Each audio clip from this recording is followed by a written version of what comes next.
Hello bright learners. आज हम देखेंगे आइजैक एसिमोव की एक interesting story, the fun they had. Isaac Asimov एक ऐसे राइटर हैं जो मानते हैं कि बच्चों को अच्छे डेवलपमेंट के लिए उनको बच्चों का साथ मिलना और आज का जो स्कूलिंग पैटर्न है वो ज़्यादा अच्छा है उसके कंपेयर में। जिस एडवांसमेंट की हम बात करते हैं कि मशीन्स और रोबोट्स को इन सभी चीज़ों की जगह दे देनी चाहिए। हमारी कहानी शुरू होती है 11 साल की एक बच्ची मार्जी से। उसका एक दोस्त, उसका एक पड़ोसी है जिसका नाम है टॉमी, जो कि 13 साल का है।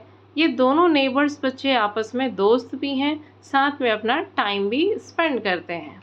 तो मार्जी अपनी डायरी में लिखती है और ये समय आज का नहीं, आज से लगभग 125 साल आगे का है। यानी उसमें डेट दी हुई है 17 मई 2157, 17 मई 2157। जबकि मार्जी अपनी डायरी एंट्री में लिखती है, today Tommy found a real book. और टॉमी को आज क्या मिला? आज उसको एक सचमुच की किताब मिली।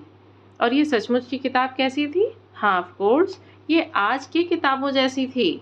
और इसको अच्छी तरह ये दोनों बच्चे मिल करके देखते हैं तो देखते हैं कि अरे इस पे तो एक ही पेज पे एक ही जैसा वर्ड लिखा हुआ है, वर्ड्स चेंज नहीं होते हैं। उनको वापस पलटने पर फिर से वही वर्ड्स आ जाते हैं। जबकि ये बच्चे जो बुक्स पढ़ते हैं वो होती हैं इनकी टेली बुक्स। टेली बुक क्या होता है? A book that can be displayed on a screen, चाहे वो टैबलेट हो, वो लैपटॉप हो, वो कंप्यूटर हो या टेलीविजन स्क्रीन हो। इस पे डिस्प्ले होने वाली बुक्स यानी डिजिटल बुक्स को टेली बुक्स कहते हैं। तो ये बच्चे टेली बुक्स पे पढ़ाई करते हैं। अब इन बच्चों के लिए ये काफ़ी सरप्राइजिंग था। और मार्जी ने एक बार अपने दादाजी से सुना था कि उनके दादाजी जब बच्चे थे तो वो उनके समय में स्टोरीज पेपर पे प्रिंट हुआ करती थी। तो ये वैसी बुक थी। जब बच्चे पलट पलट करके देखते हैं सेम सेम वर्ड्स मिलते हैं उन पे। तो टॉमी कहता है, व्हाट अ वेस्ट, ये कितना बकवास है, इसे तो एक बार पढ़ के फेंक देते होंगे। जबकि मैं अपनी टेलीविज़न स्क्रीन को नहीं फेंक सकता क्योंकि उस पर तो लाखों लाखों किताबें होती हैं। मार्जी ने हालांकि उतना नहीं पढ़ा था, लेकिन फिर भी मार्जी इस बात से सहमत थी। मार्जी पूछती है कि ये तुम्हें कहाँ मिली? टॉमी बताता है कि मेरे घर में, इन द एटीक। और कहाँ? उसको एक पुरानी अटारी जैसी जगह पे वो मिली थी। मार्जी पूछती है, व्हाट इट इज़ अबाउट, ये किस बारे में है? तो टॉमी उसे बताता है, स्कूल। अब स्कूल सुनते ही मार्जी का मूड हो गया ऑफ। मार्जी was scornful. क्यों? और वो क्या कहती है? School, what is there to write about school, I hate school. Margie को तो हमेशा ही स्कूल से नफरत थी और अब और ज़्यादा हो गई थी। क्यों? क्योंकि उसका था मैकेनिकल टीचर एक रोबोट। और ये मैकेनिकल टीचर काले रंग की बॉडी का ब्लैक बॉडी रोबोट था जिसकी पेट की जगह पे एक स्क्रीन था और उस स्क्रीन पे चीज़ें डिस्प्ले होती थी। और मार्जी को ये पसंद नहीं था। क्यों? क्योंकि ये जो टीचर था वो ज्योग्राफी में उसको अब टेस्ट पर टेस्ट दे रहा था और वो और ख़राब प्रदर्शन कर रही थी। तब तक जब तक कि उसकी माँ बहुत निराश हो गई, दुखी हो गई और उन्होंने बुला भेजा काउंटी इंस्पेक्टर को। अब मार्जी की मदर है मिसेस जोन्स। मिसेस जोन्स ने बुलाया जिनको? काउंटी इंस्पेक्टर को। ये एक छोटे कद के लाल चेहरे वाले एक कंप्यूटर इंजीनियर हैं और इनके पास पूरा का पूरा वायर्स से, डायल से, टूल से भरा हुआ एक बॉक्स है। इस बॉक्स को लेकर के ये आए उस मैकेनिकल टीचर को ठीक करने के लिए। मार्जी को देखे, मुस्कुराए, उसे खाने के लिए एक एप्पल दिया और उसके कंप्यूटर को लेकर के चले गए ठीक करने के लिए। अब मार्जी तो सोच रही थी कि कंप्यूटर ठीक नहीं करने आता होगा, इनको वापस जोड़ ही नहीं पाएंगे, लेकिन इनको तो सब कुछ आता था। और 1 घंटे के अंदर अंदर इन्होंने वापस सारा सब कुछ जोड़ करके फिर से उस गंदे से, भद्दे से, काले से, बड़ी सी स्क्रीन वाले कंप्यूटर को उन्होंने वापस कर दिया। मार्जी जितना ज़्यादा इस स्कूल से नफ़रत करती थी उससे भी ज़्यादा उसे नफ़रत थी उस स्लॉट से जिसमें उसको अपना होमवर्क और टेस्ट पेपर्स ऐड करने होते थे। और ये जो मैकेनिकल टीचर था बिना टाइम लगाए मार्क्स को फटाफट कैलकुलेट कर देता था। काउंटी इंस्पेक्टर ने बताया, जब इन्होंने वापस दे दिया तो बताया कि थोड़ा सा ये गियर्ड हो गया था, तेज़ हो गया था और इसके लेवल से ज़्यादा चीज़ें देने लगा था और उन्होंने उसको वापस एक 10 साल के एवरेज बच्ची के लेवल पे सेट कर दिया है और मार्जी का जो ग्रोथ है, सक्सेस है, वो प्रोग्रेस ठीक-ठाक है, सैटिस्फैक्टरी है। तो आगे क्या होता है, अब मार्जी एंड टॉमी, ये सोच करके मार्जी का मन खराब हो गया था। तो उसने टॉमी से कहा, why would anyone write about school, कोई स्कूल के बारे में क्यों लिखेगा? तो टॉमी बताता है, because it is not our kind of school stupid, this is the old kind of school that they had hundreds and hundreds of years ago, जो ये सालों साल, सैकड़ों सैकड़ों साल पहले हुआ करते थे, सेंचुरीज अगो। मार्जी को ये अच्छा नहीं लगा। Well, I don't know what kind of school they had all that time ago, कि उस समय उनके पास कौन से तरह का स्कूल होता था। और वो उसके कंधे पे से उचक करके उस किताब को पढ़ने की कोशिश कर रही थी और आगे कहती, anyway they had a teacher, तो उनके भी पास एक टीचर था। भी अपने टीचर को पसंद नहीं करती वो, जो भी रॉबर्ट है। तो ये कहती कि उनके भी पास तो एक टीचर होता था। टॉमी बताता है, sure they had a teacher but it was not a regular teacher, it was a man. तो ये क्या था, ये हमारी तरह का टीचर नहीं था, बल्कि ये तो एक आदमी था।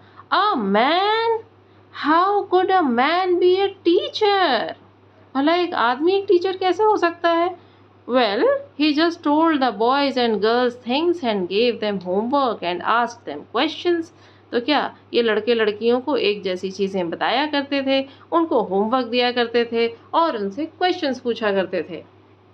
मार्जी कहती है, a man isn't smart enough, तो आदमी तो इतना बुद्धिमान नहीं हो सकता। Sure he is, my father knows as much as my teacher. Tommy कहता है, बिल्कुल हो सकता है, मेरे पापा तो मेरे टीचर जितना जानते हैं। He knows almost as much, I bet, मैं शर्त लगा सकता हूँ इस बात की। तो ये उससे लड़ने को तैयार नहीं थी। तो ये कहती है, I wouldn't want a strange man in my house to teach me, तो मुझे अपने घर में एक अनजान आदमी मैं नहीं चाहूँगी कि मुझे पढ़ाने आए। Tommy screamed with laughter, Tommy क्या पड़ा, चीख मार के हंस पड़ा। You don't know much Margie, तुम ज़्यादा नहीं जानती। The teachers didn't live in the house, teachers घर में नहीं रहते थे। They had a special building and all the kids went there, तो क्या होता था, एक स्पेशल अलग बिल्डिंग होती थी जहाँ सभी बच्चे जाया करते थे। And all the kids learn the same thing, मार्जी फिर से पूछती, और क्या सबके सब एक ही चीज़ पढ़ा करते थे? Sure if they were the same age, हाँ अगर वो एक ही एज के हुआ करते थे तो मार्जी कहती है कि नहीं, मेरी मॉम को लगता है कि हर बच्चे के लिए अलग टीचर होना चाहिए, हर बच्चे की अपनी ज़रूरतें होती हैं और उन्हें अलग तरीके से पढ़ाना चाहिए। टॉमी कहता है, हाँ लेकिन तब ऐसा नहीं होता था। और and if you don't like it, और अगर तुम्हें ये पसंद नहीं है, you don't have to read the book, तो तुमको ये बुक नहीं पढ़नी चाहिए, मत पढ़ो। I didn't say I didn't like it, मैंने तो नहीं कहा कि मुझे नहीं पसंद है। मार्जी सेट क्विकली, जल्दी से बोली, she wanted to read about those funny books, funny schools, और वो इन फनी स्कूल्स के बारे में और जानना चाहती थी। They weren't even half finished, और अभी उन्होंने आधा भी नहीं फिनिश किया था।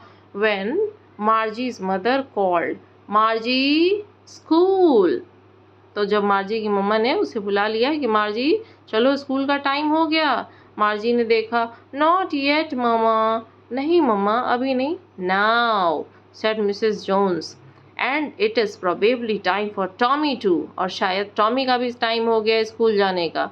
मार्जी सेड टू टॉमी, क्या कहा उसने, can I read the book some more with you after the school, तो क्या मैं स्कूल के बाद और तुम्हारे साथ इसके बारे में पढ़ सकती हूँ।